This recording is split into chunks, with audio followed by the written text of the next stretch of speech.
Okay, today we're at Last Hurrah Garage again, and have set the real McCoy Ardun motor in the chassis. And the purpose of today is to fab up the motor mounts to support the motor, from the motor to the chassis, and the transmission mount. And what we have here is one of the old style Model A through the 40s pancake rubber mount. We're going to fab up a bracket off the frame that supports that rubber mount up against the ears off the front of the motor that will then become the motor mount.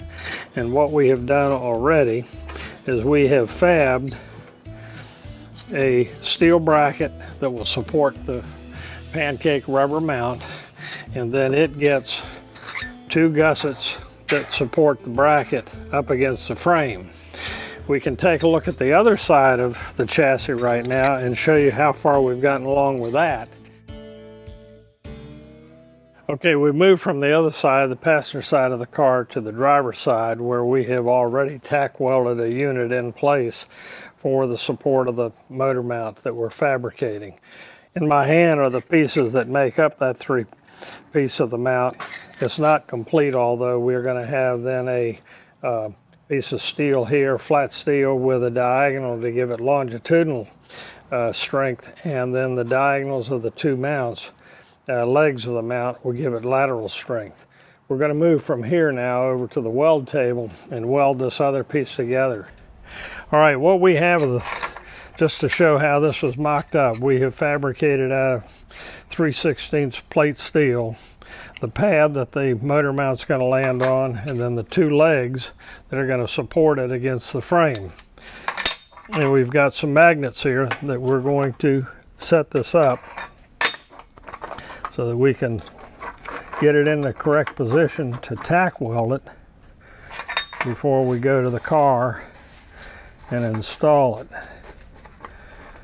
These magnets really work out well to help position and hold things in place, and they're cheap, and you get them at Harbor Freight, and if you drop them and break them, you just throw them away.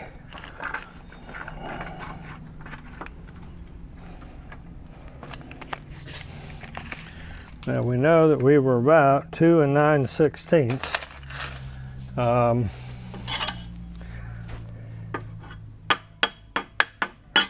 between the two down down legs, and that's where we're at. Now I'm going to crank the welder up, and we're going to tack weld this and let it chill, and then we'll install this on the other side of the car where we started from.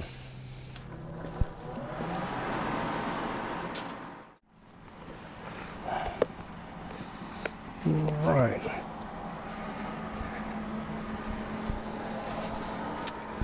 Okay.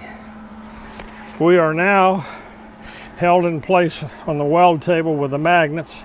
We're going to put 4 generous tack welds on this to support it, so we can temporarily install it and make sure it's going to land in the right location.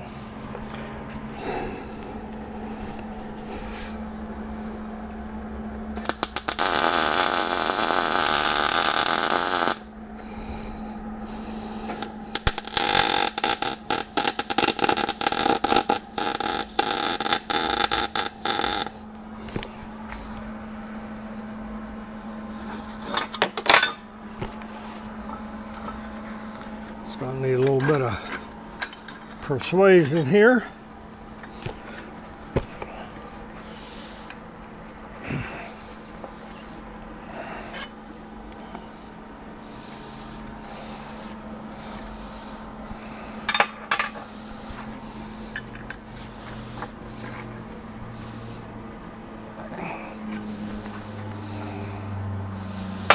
All right.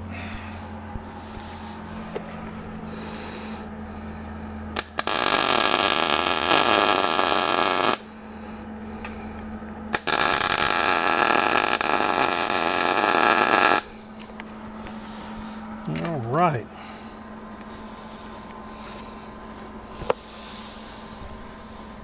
Looks eyeball engineering square to me. Now And what we'll do is we'll let this chill a little bit. In fact, I'm going to enhance the chill.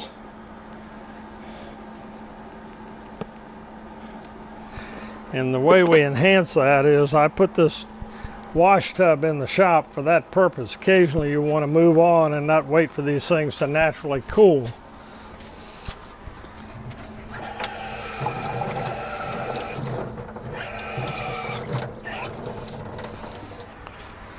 Oh, God. Come on, what the hell?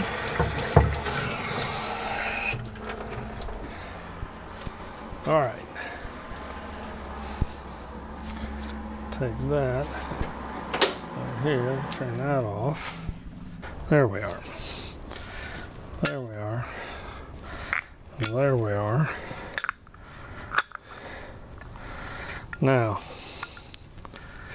this is going to screw up into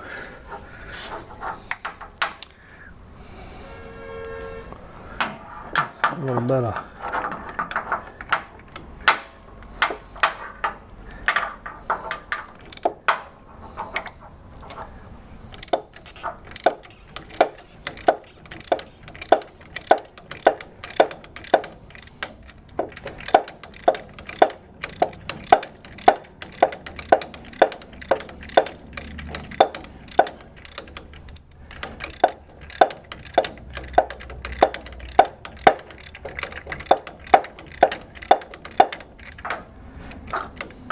oops, whoops.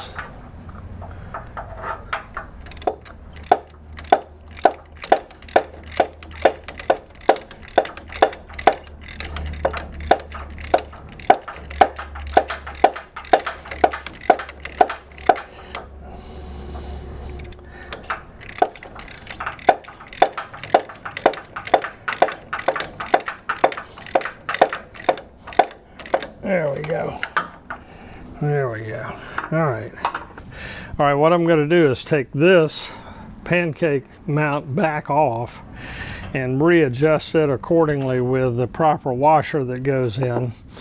And I'm going to have to do kind of the same thing on the other side. But what we're doing now is we're finding our sweet spot for where the motor's going to land and not completely absorb the effect of the mount.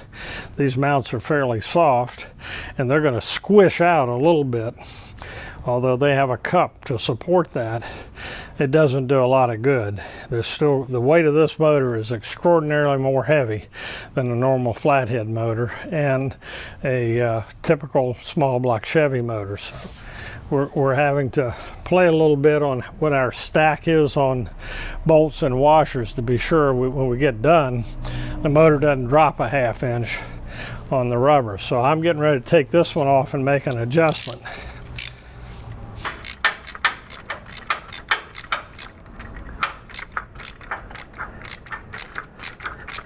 All right. Okay.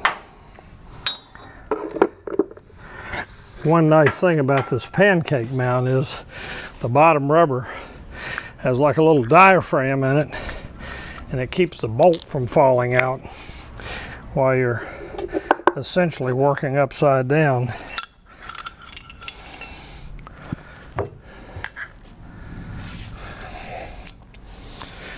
Reassemble this. Put that on. This goes down in there like that.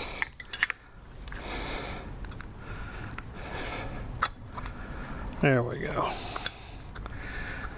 There we go. All right, now this is where we had difficulty previously. Getting this to go up in here.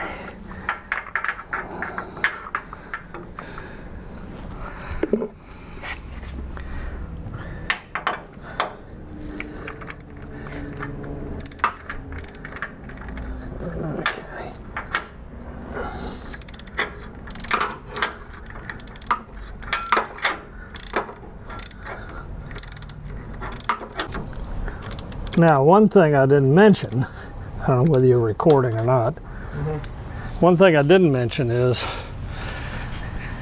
as everyone will see, is this bolt is coming from the ground up into this mount.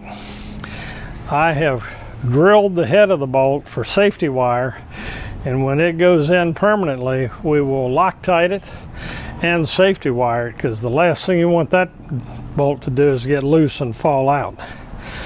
And we're going to move back over to the other side and make a couple of adjustments. What we're doing is we move back to the passenger side and we're making final adjustments to the mount in order to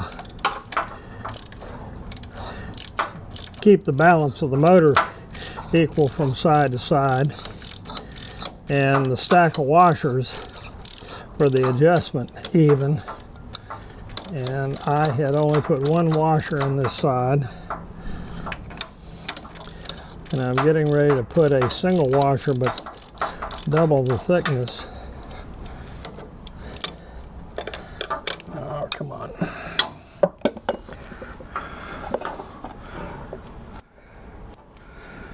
All right. All right.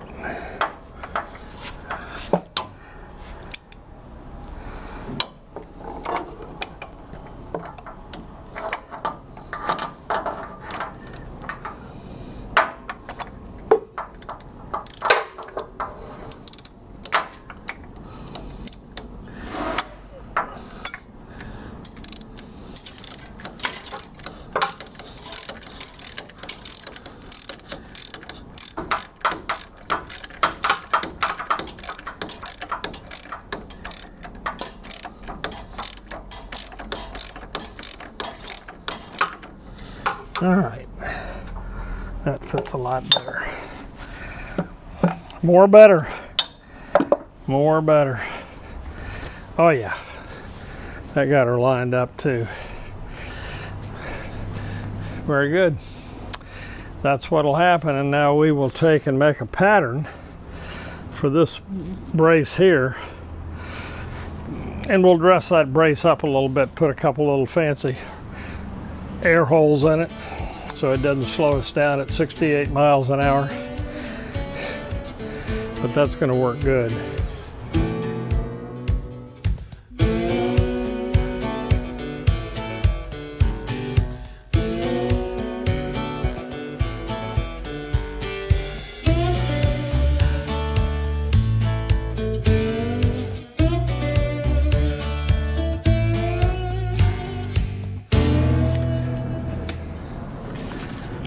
Frame is on an angle. Everything is a little bit skewed. That'll work. It'll work there. Make sure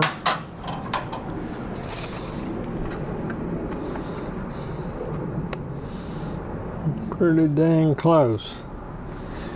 Pretty dang close. Now, our grill is going to clamp on there, but it sticks out here a little bit.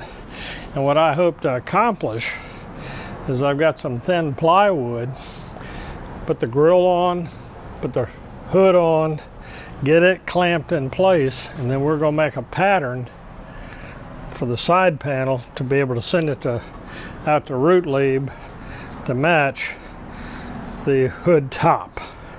The two-piece hood top made by Root Lieb, 2 inches longer, to allow this Ardun to go in and not be chopping up the firewall. So that right there will be our next piece of metal to make, and it'll fit right in here.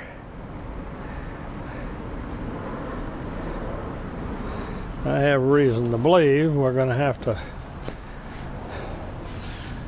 do something. We might have to grind and trim this a little bit and turn it in a little bit more so we don't have to push the hood out.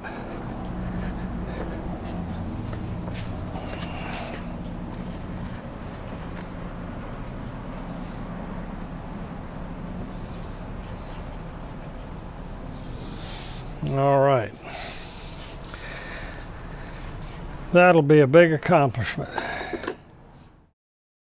Okay, today we have completed the layout and prefabrication for the front motor mounts for the Ardun motor. Pretty important because it's a heavy motor, and here's one of the gussets that's going to be put on the mount itself. This is the mount that's going to have to be final welded, and it's in its final position. In the next episode, we're going to wrap that up. We're going to finish the transmission motor mount, which is kind of a similar fabrication.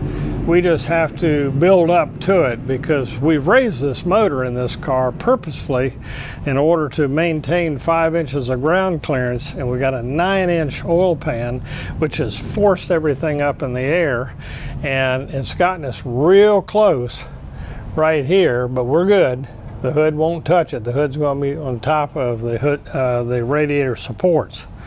So we will move from finishing up the front motor mounts to the transmission mount, and one of our goals is this weekend is to fabricate a set of headers, and I wanted some gnarly looking headers, so I bought copious amounts of pre-bent tubing that we're going to cut in chunks and gas weld, and we're going to make a set of tri-Y headers for it that essentially go 4 into 2, 2 into 1, and take you out each side of the back of the car. Also in the back in front of the rear wheel, we'll have an electronic cutout just in order to make noise and let the Ardun breathe and impress everybody. But we'll cut these pieces to the proper shape and nest them and take them out underneath the body with plenty of air clearance, and that's what our next episode will cover.